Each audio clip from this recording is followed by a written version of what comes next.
የፍቅር ክሊኒክ አድማጮቻችን ተመልሰናል። አሁን ክትባት የሚሰጥበት ሰዓት ላይ ደርሰናል። የምትከተቡ ወንዶችም ሴቶችም ጾታ አይለይም። ሁላችሁም ነው።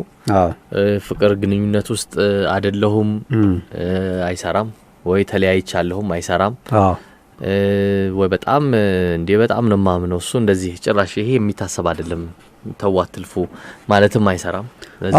ይሄ ጸረ 6 የሚባለው ክትባት የምትወስደው ስለ እነዛ ህመሞች ስለ ደረሱብህ አይደለም፣ እንዳይመጡብህ ለመከላከል ነው። ይሄ ህመም በማንኛውም ሰዓት ሊመጣ ስለሚችል ተከተበ ቁጭ በል ነው፣ ይዞ ቁጭ ማለት ነው። ስለዚህ ተዘጋጅቷል፣ መርፌውም ተዘጋጅቷል፣ የድሮው አውጥተናል። አሁን መቀጠል ነው። እሺ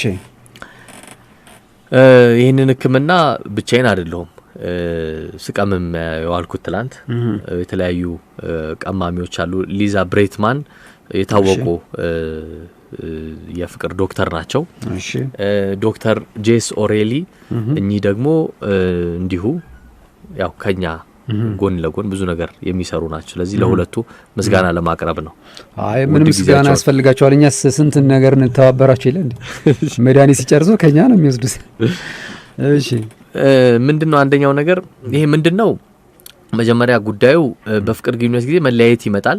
መለያየትን የሚያመጣው አንዱ ጉዳይ ነው። ዋንኛው ጉዳይ አንደኛው ወገን ሲያጭበረብር ሲያታልል ነው። ከፍቅር ጓደኛ ውጪ ድብቅ ግንኙነት ሲጀምር ነው ከሌላ ሰው ጋርና ይሄ ሊደርስበት ይችላል። እሱ እጅ ከፍንጅ ሊይዛት ይችላል፣ ወይ ልትይዘው ትችላለች፣ ወይ የሆነ ማረጋገጫ ልታገኝ ትችላለች፣ ወይ ሊያምን ይችላል። ብቻ ያው እርግጠኛ የምትሆንበት ነገር ይፈጠርና ከዛ በኋላ ያው ይለይላቸዋል። አንዳንዴ ይቅር ተባብለው ሊመለሱ ይችላሉ። ይሄ በጣም ከስንት አንድ የሚታይ ነገር ነው፣ ግን የሚያለያይ ጉዳይ ነው።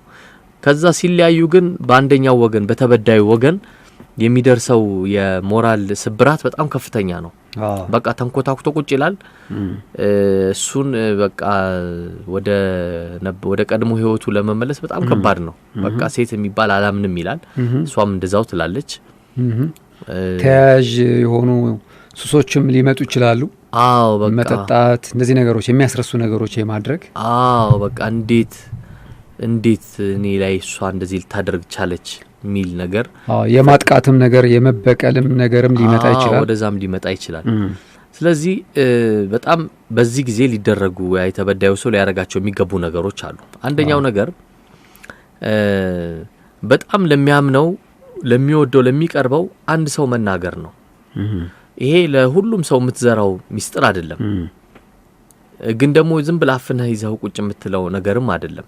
እንድትተነፍስ ይፈልጋል። ለብዙ ሰው አለማውራት የራሱ የሆነ ችግር አለው። አንደኛው ችግር ምናልባት ልትገናኙ ትችላላችሁ መልሳችሁ፣ በቃ ይቅርታ ልታረግላት ትችላለህ።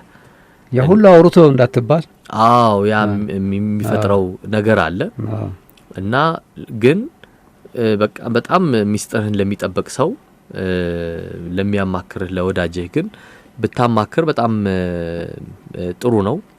ስለዚህ ትንሽ እፎይም ትላለህ፣ ቀለል ይልልሃል። ጥሩ ምክር የሚያጽናና ነገርም በቃ መጎዳትንም ስለሚያውቅ የሚወድ ሰው ለመርሳት በምታረገው ሂደት ላይ አጋዥ ይሆናል፣ ይረዳሃል ማለት ነው።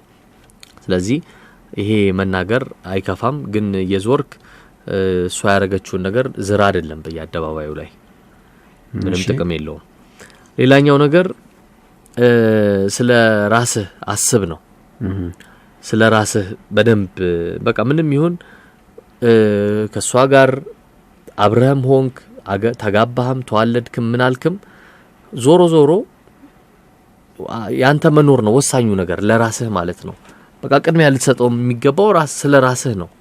አንተ ጤናማ ስትሆን፣ አንተ ስኬታማ ሰው ስትሆን፣ በሌሎች የተወደድክ ሰው ስትሆን፣ ንቁ ሰው ስትሆን፣ ጤናማ ስትሆን ነው በቃ የምትፈልገው።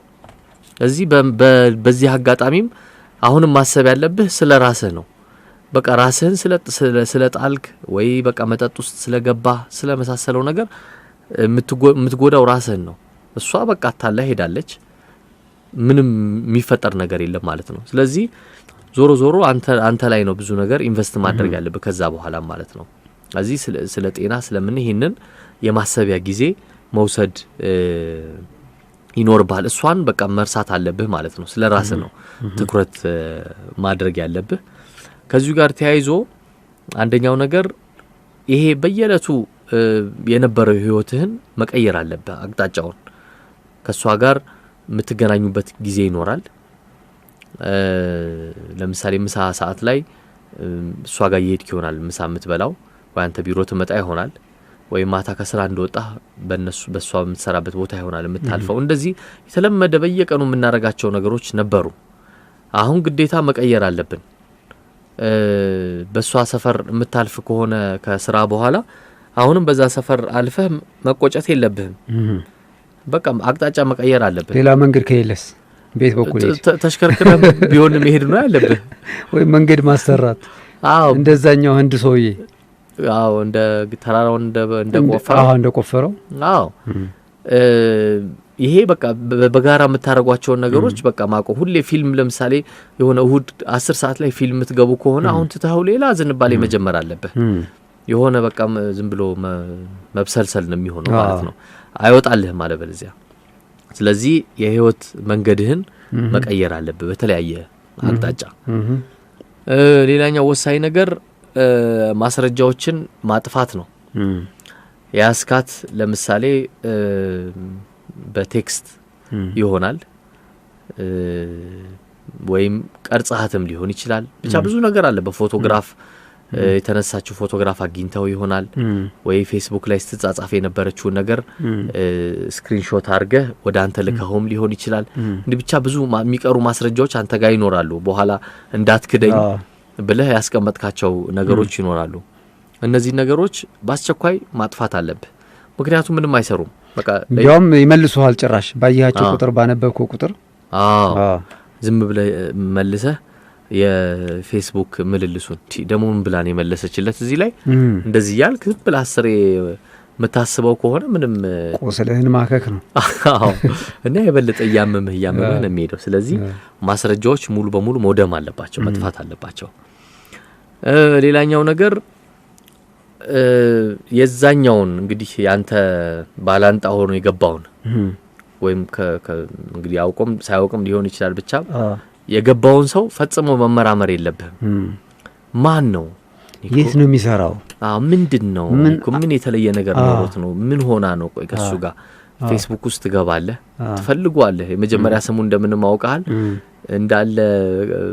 ለምሳሌ ሚኪያስ ከሆነ ሚኪያስ የሚባሉትን ሰዎች በሙሉ ፌስቡክ ላይ ስትፈልግ ልትውል ነው ማለት ነው። በቃ እንደዚህ ያደረክ በቃ የውሎህ እሱ ይሆናል ጭንቀትህ ማለት ነው። ካገኘኸው በኋላ ደግሞ ስላረገው ነገር እንደዚህ ስትከታተል ነው የምትውለው። አለባበሱን፣ ቁመናውን እንዴት ነው እኔ ከሱ በምንድን ነው ማንሰው እያልክ የሌለ በቃ ምርምር ውስጥ ትገባለህ። እንደው ከነጭራሹ መረጃ ባይኖርም መረጃ ለማግኘት በቃ እሷን ትከታተላታለህ። ማን ነው እሱ? ቆይ እንደ በወሬ እንኳን የሰማኸው ቢሆን ያን ታደርጋለህ። ይሄ በቃ ምንም ጉዳት ነው ብሎ በሽታህን ነው የሚጨምረው፣ ጉዳትን ይጨምራል እንጂ ምንም አይፈጥርም። ስለዚህ ክትትልህን አቁምና ወይ ራስህን ኑሮ ተከታተል። ከዛ በኋላ እንግዲህ አሪፍ የሆነችው የምትሻለውን ታገኛለህ። የመጨረሻ ተጨማሪ ነገር ግን ይሄውሉ አድርጎ ካልተሳካለት ወይ ካልተሳካላት ወደ ክሊኒኩ መምጣት ነው ወይም አማካሪዎች ጋር መሄድ ነው። የበለጠ ቁጭ አድርገን ደግሞ ምክሩን እንሰጣለን ብለዋልን ጄፍ ለማለት ነው። አለቀ። በጣም አሪፍ። እንግዲህ ክትባቱ ተሰጥቷል። ዶክተር ዮኒ